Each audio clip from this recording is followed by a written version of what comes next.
नमस्कार, कमोडिटी फटाफट में आपका स्वागत है। आपके साथ मैं हूं मानसी दवे और मेरे साथ है मेरी सहयोगी भावना। और यहां से आगे कमोडिटी बाजार के लिए दिन भर का एक्शन कैसा रहा और साथ ही यहां से आगे किस तरह की स्ट्रैटेजी अपनाएंगे आप, इस पर विस्तार से हम बातचीत करेंगे।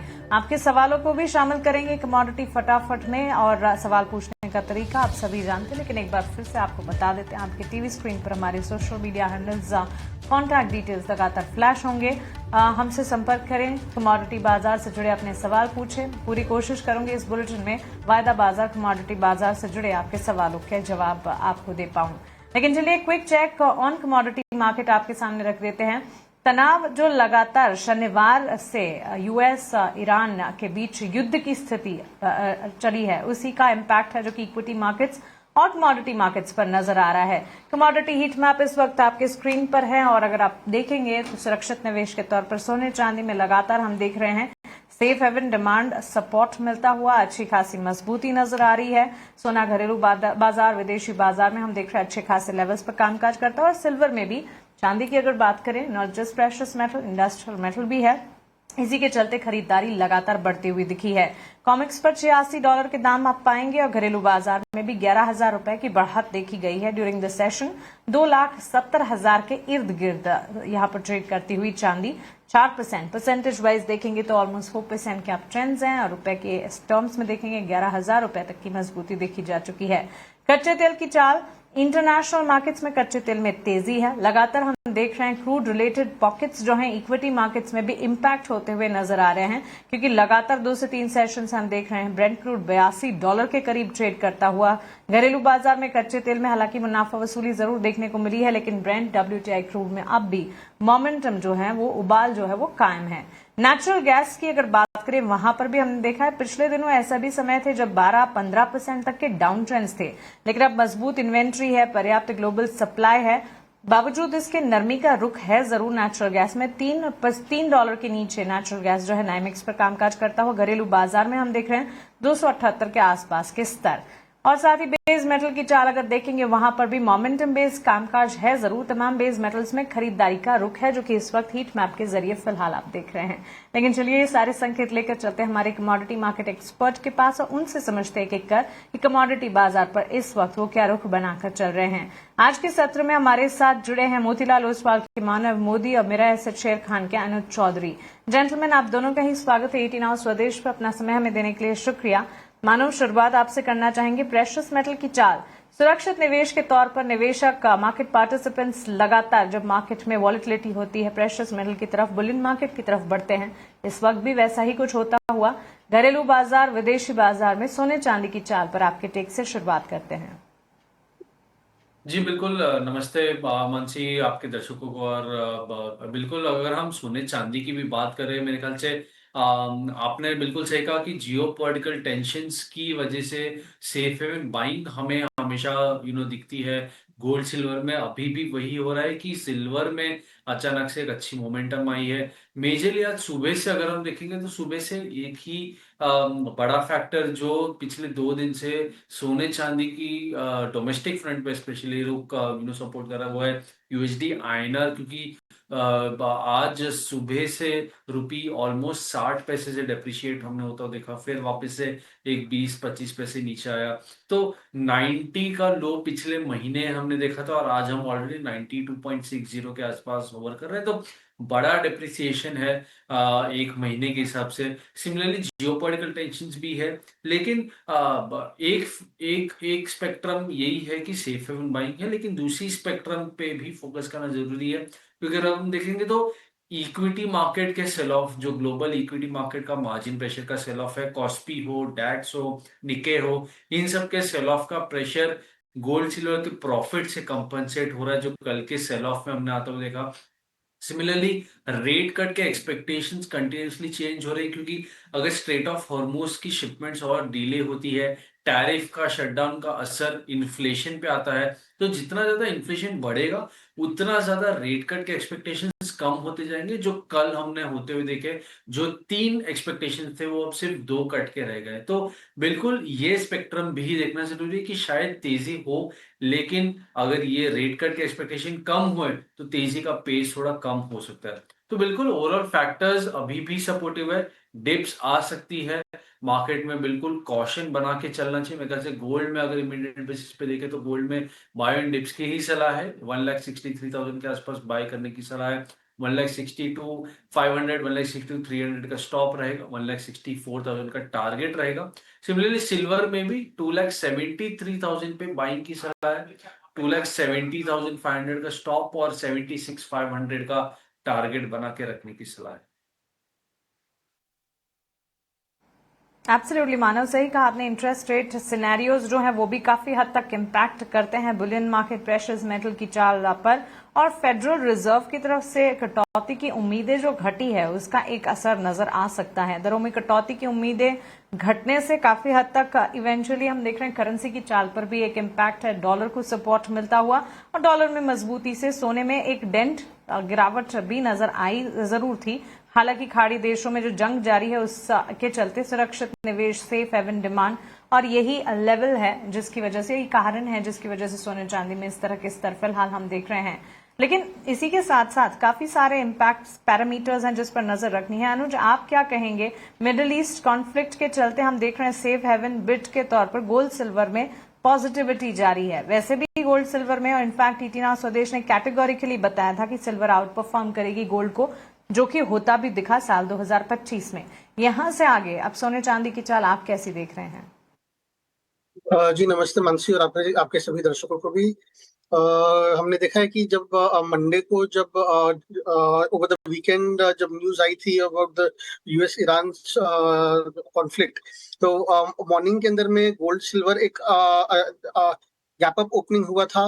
ग्लोबल इक्विटीज के अंदर में शार्प सेल ऑफ आया था, एंड जिसकी वजह से मार्जिन कॉल्स ट्रिगर हुए थे।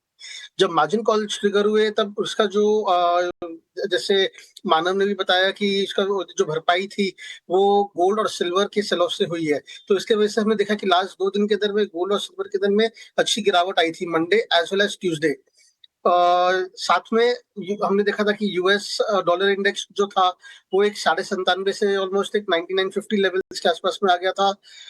यूएस ट्रेजरी यील्ड्स भी जो है 10 ईयर यील्ड्स 4.08 4.1% के आसपास में बाउंस बैक किए थे। जो रेट कट एक्सपेक्टेशंस है वो भी ट्रिम हुई है फ्रॉम 3 to 2, एंड ये भी नाउ एक्सपेक्ट हो रहा है कि अभी जो नेक्स्ट रेट कट है हो सकता है शायद सितंबर में हो। इन्फ्लेशनरी प्रेशर्स भी है, तो ऑल दीज फैक्टर्स ये जो है सब मिलके 2 दिन में प्रेशर किए थे। अभी वापस जो 2 दिन के बाद जो प्रेशर के बाद में वापस अभी जो गोल्ड और सिल्वर का जो सेफ हेवन प्ले है वो वापस अभी आज हमने देखा कि उभर के आ रहा है, और हमने देखा कि शार्प बाउंस बैक आया है गोल्ड और सिल्वर दोनों के अंदर में।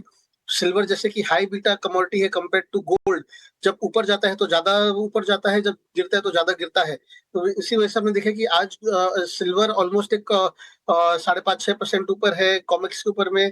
गोल्ड ऑलमोस्ट 2 से 2.25% ऊपर है। तो अभी भी जो सेफ हेवन प्ले है वो अभी भी इंटैक्ट है इसके अंदर में, जो प्रेशियस मेटल बास्केट है। एंड कोई भी डिप्स है तो उसके अंदर बाई करके चलना चाहिए।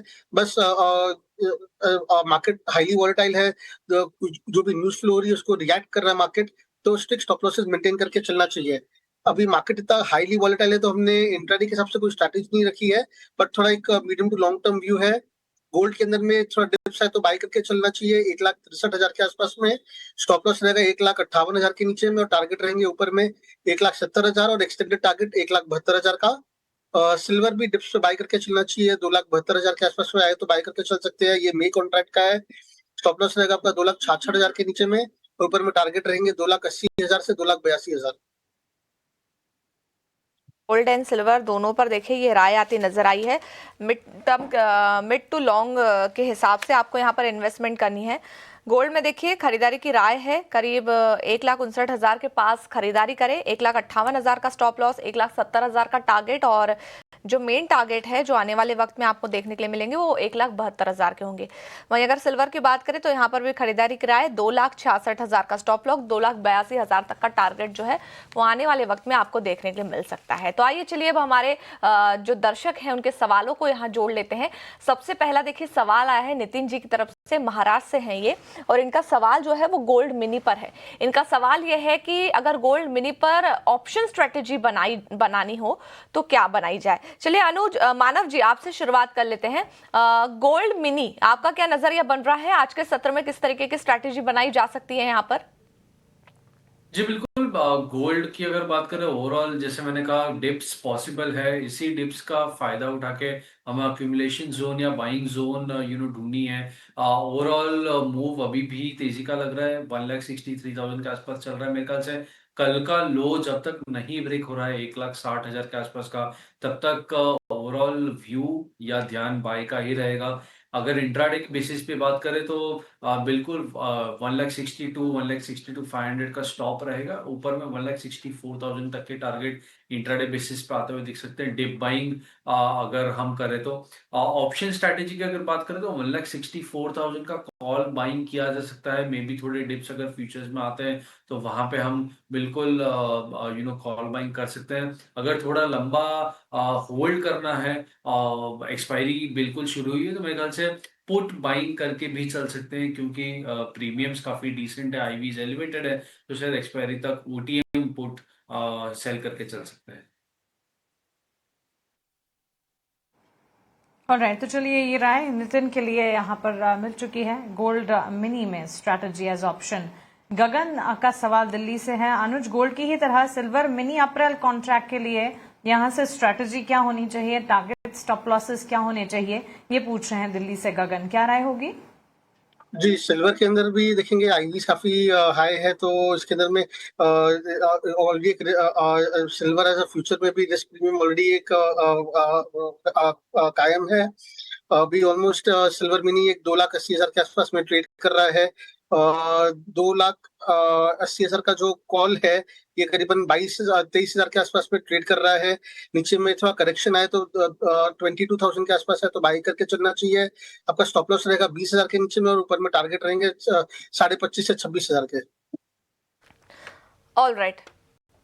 ऑलराइट, तो आगे बढ़ते हैं और अगला सवाल ले लेते हैं। नवीन कोठारी जी का ये सवाल देखिए हम तक आया है। इनका सवाल है, चांदी 2,25,000 और सोना 1,55,000 मार्च पहले हफ्ते में आ सकता है, मतलब ये उन्होंने रेंजेस दी है।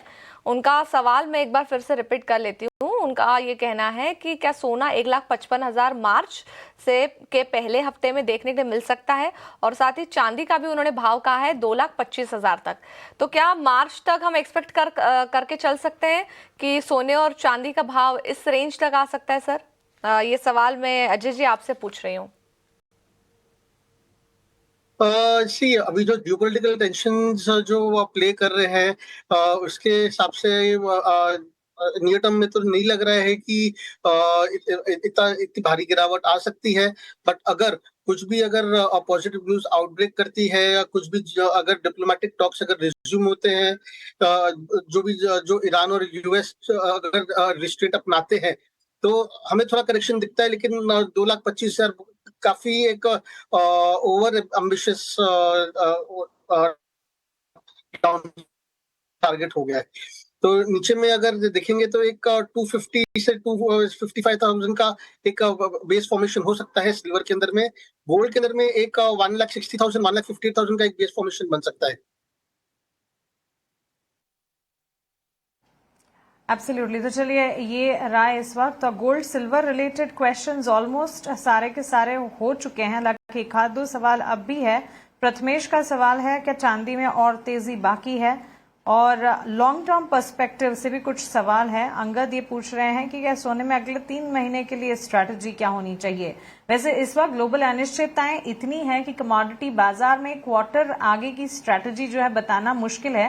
लेकिन मानव अगर कोई टेक्स है यहाँ से, चांदी में क्या आगे तेजी बाकी है? एक व्यूअर हमारे पूछ रहे हैं। तेजी तो दिखी है, उसके बाद गेंस फ्रिजल आउट भी हुए हैं प्रथमेश जी, तो यहाँ से और फर्दर अपसाइड नजर आ ही सकती है। लेकिन मानव आप भी बताएं, आप कैसे देख रहे हैं इसे, और साथ ही सोने में अगले 3 महीने तक के अगर कोई फॉरवर्ड लुकिंग अप्रोचेस आपके पास है तो बताइएगा। जी बिल्कुल, मेरे ख्याल से पहले चांदी की अगर बात करें तो चांदी में जैसे आपने कहा टाइमलाइन लगाना मुश्किल है, गिवन द वोलेटिलिटी जो आईवी चांदी में 20-25 या मैक्सिमम 30 की होती थी, अब जाके 50 के ऊपर की आईवी चांदी में हो गई। तो बिल्कुल वोलेटिलिटी ज्यादा है, लेकिन मेरे हिसाब से चांदी में जो लास्ट ईयर हमने होते हुए देखा है, ये साल शायद वो रिपीट नहीं होगा।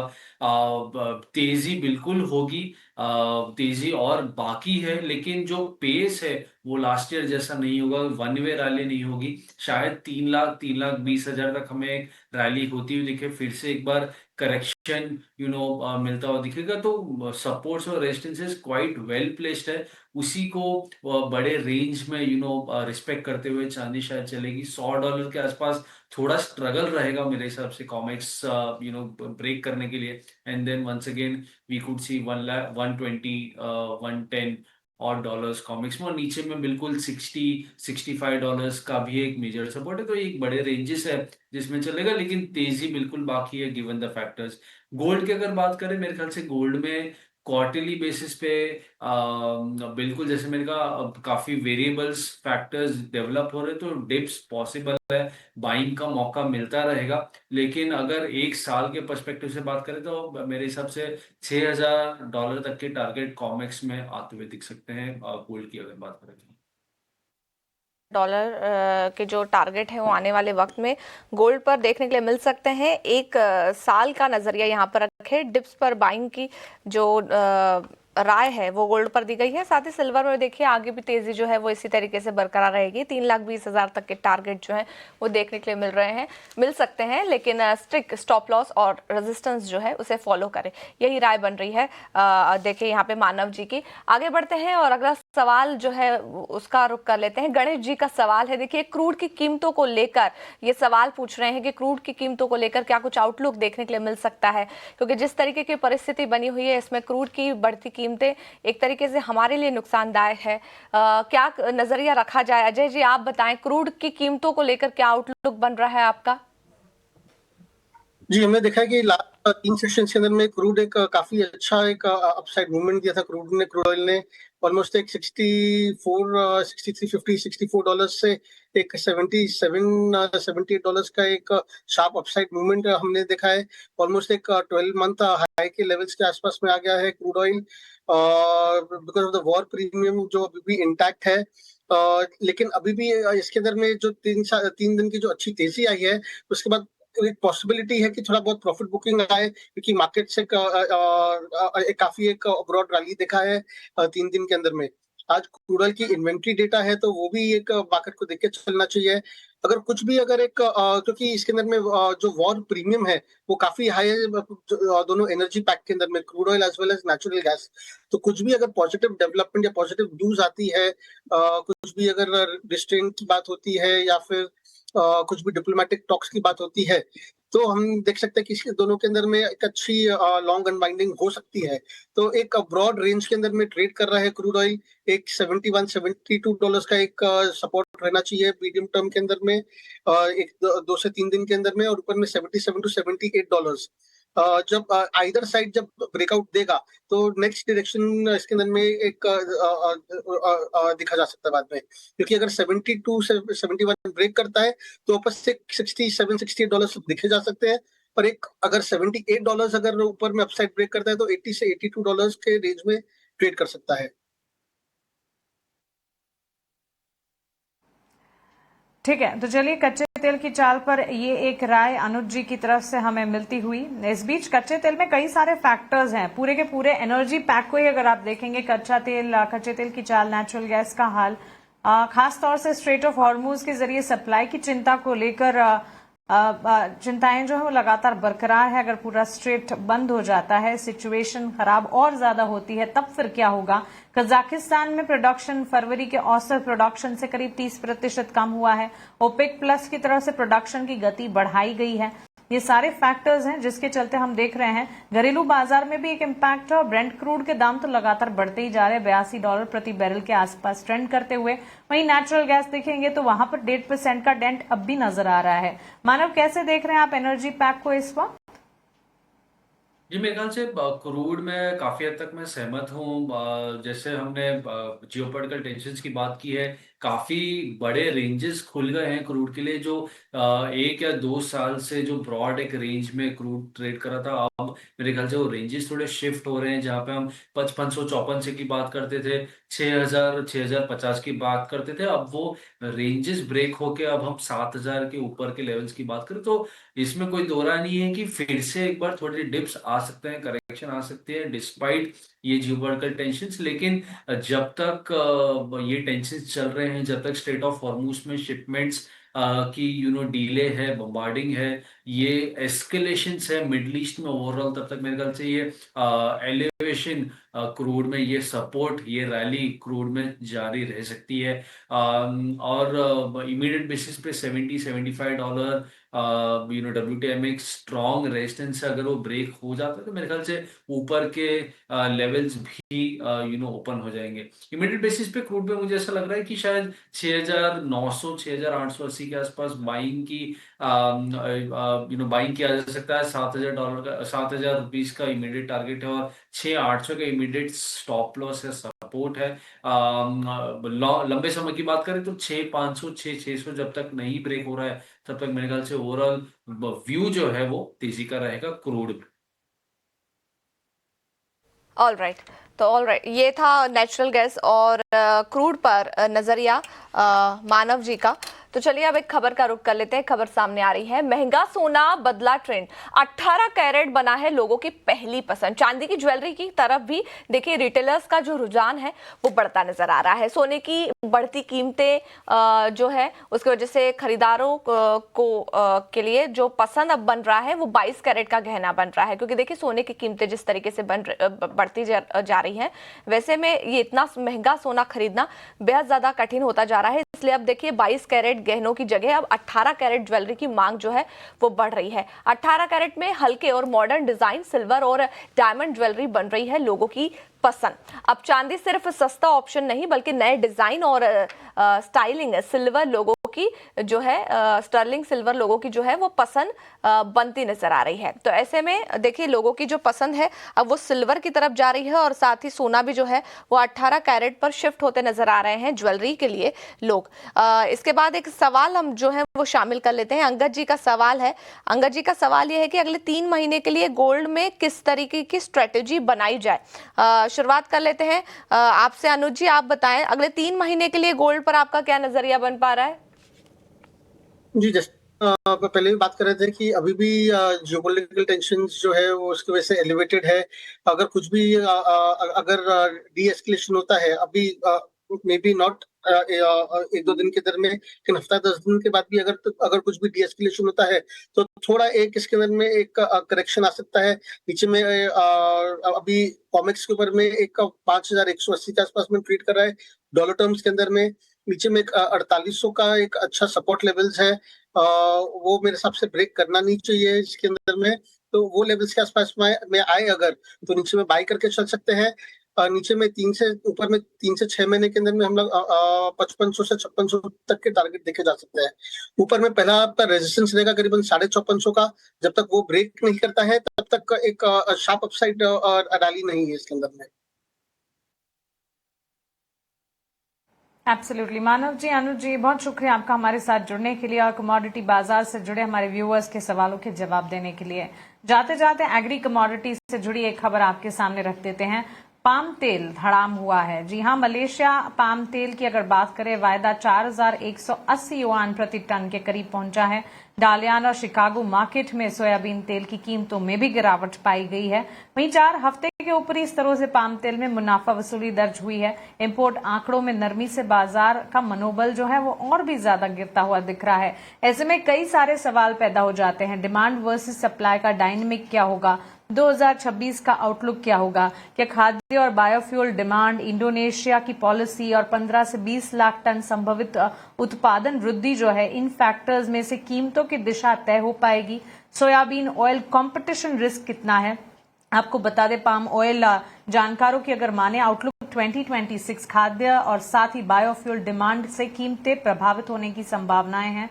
प्रोडक्शन से जुड़ी दिक्कतें आगे भी बरकरार रहेंगी। पॉलिसी से कीमतों को सपोर्ट मिलने की संभावना है, लेकिन कंसर्न्स और कंटिंजेंट सिनेरियोज जारी रहेंगे। दूसरी तिमाही में सप्लाई में सुधार की उम्मीद की जा रही है। चलिए इसी के साथ कमोडिटी फटाफट को हम यहीं समेटने जा रहे हैं। मुझे और भावना को दीजिए इजाजत, लेकिन ET Now स्वदेश पर खबरों का सिलसिला लगातार जारी है। आप बने रहे हमारे साथ। नमस्कार।